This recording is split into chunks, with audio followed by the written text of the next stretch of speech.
Hi everyone, so on today's video we'll be going over the Rhino 7 interface, how to navigate some of the different tools and menus, and from there we'll be able to touch on how to begin to draft and model on some future videos. So to start, this is generally the kind of basic tools that you'll have. In addition, I have this extra bar here. I've installed V-Ray. So for anybody that is into 3D rendering, V-Ray is a plugin that you can purchase and install as well. So to start a project, I always go to File, New, hit No, and then you get kind of sent to the default templates that Rhino provides. So there's large objects, centimeters, there's also feet, so you can choose if you want to use metric or imperial. Once you decide, I'll hit say inches, hit OK. Now you can make sure that you're using the proper units. If you're not sure what the units are, you can always go into I usually like to type in options, and then once you get to this menu, there's usually units. You can make sure that you're in the proper units. So I'm going to hit cancel. So let's start there. To enable an action, you can always use the command line by typing in the name of that action. So in our case is options, and then hit enter, and then that kind of command came up. You can also use the ribbons and the various tools that come up here. So on the side, you have various tools available, and then top here as well. On the right-hand side, you have your kind of properties bar. So if I click and hold, I can always take that out, remove it. If you ever lose it, you can always go to Edit, Object Properties, and then this panel comes up again. And other than that, to start doing command, let's, for example, type in polyline, hit enter, and then this is where I can draw a line. So I can click. From that point, I can kind of draw a line by clicking again and clicking again, hit enter, and that escapes the action. So I'm going to delete that. Alternatively, again, you can use the ribbon. So polyline happens to be right here under the cursor. If I click that button, now it's activated. So it really depends on how you like to operate. If you're a more visual person, feel free to use the command line or to use buttons. If you want speed and you're fine with typing, I find the command line is much quicker. You just need to know the name of the commands that you're using. So as you're kind of learning the different actions, keep note of that, because then you can always type it in instead. Yeah, in terms of the views, by default you have 4 different views: top, perspective, front, and right. If you ever want to focus on one particular view, then you can double click, get into that view. You can always get out by double clicking again, then you see all 4 views. So let me double click into perspective, and then I'm in that window, and then I can double click to get out and see all 4 windows. You can also rearrange the sizing of the windows if you like. So, if you want your perspective window bigger, then you can adjust it that way. I usually kind of just leave it by default, and then I just double click into a particular view if I want to zoom in. And then looking here at the properties, usually it's good if you have objects you want to understand, the width or the length for any particular reason. You maybe want to know the area or volume of shape, so you can always look at it here. Another option is this pie shape button.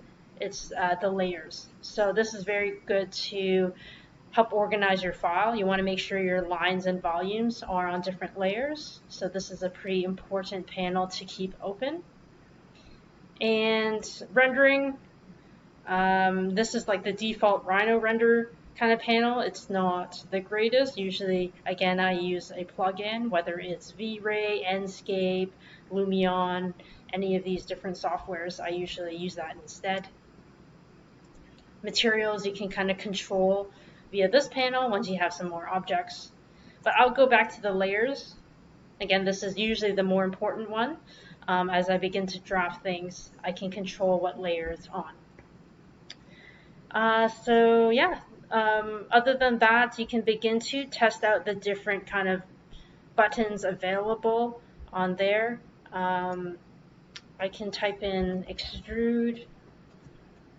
Actually, no, let's do polyline. Let's draw a shape. I'll hit C to close. So I have like this triangle. Now I can type in extrude curve. And then now using this view, kind of by default, I'm just clicking there. So notice that it's like a hidden line wireframe view. If you want to change that, you can click on this arrow which opens up this panel, and then you can hit shaded. Let's go like that. Rendered. So you can change the way it looks. I'll hit shaded. That's pretty good. And then lastly, I want to note this panel below here. This is where these are some important commands to turn on and off. So ortho restricts your kind of mouse to 90 or 180 degrees, so you can get those perfect right angles. You can see if I switch that off, if I draw the polyline, I'm kind of free to move, versus if I switch that on, now I'm restricted to only 90-degree lines. So that's good to have if you're making like rectilinear objects. I'll hit escape. Next, you want O snap on. This is making sure that when you're joining 2 points, they actually snap right onto each other. If you don't have that on, it may appear that they're close or touching, but when you zoom in, usually they're not. So let's switch that off just to show you an example. So I'm going to draw a line here, and then I'm going to draw another line. It's not snapping, but it looks close enough on my screen, so I'm going to go there. So from this view, it looks all right. Let me zoom in, and it's not even close, right? But if I turn that on now, here you can check off everything it snaps to. So endpoints, midpoints, center, intersection. I like to switch those on. Now if I hit polyline, I draw a line, hit enter, and then I'm going to hit polyline again. I'm going to hover over this line, and it snaps right to that point. So now if I zoom in, it's touching. The biggest test is if you select the 2 lines. So click, hold shift, and then click another line.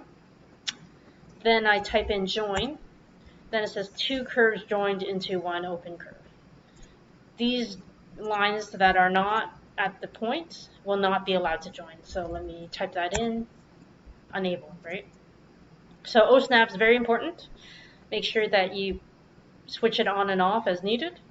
And then lastly, Smart Track. I like using Smart Track because it kind of allows you to create alignments, different points. So I'll show you, for example, I'm going to draw a line, and I want this to maybe match that corner, right? Let's say I want to draw a rectangle.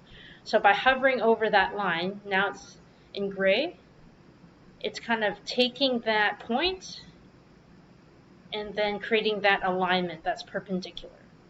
So now I can click and hold, and then if I type C and enter, that allows you to close the command and kind of, it's one complete shape.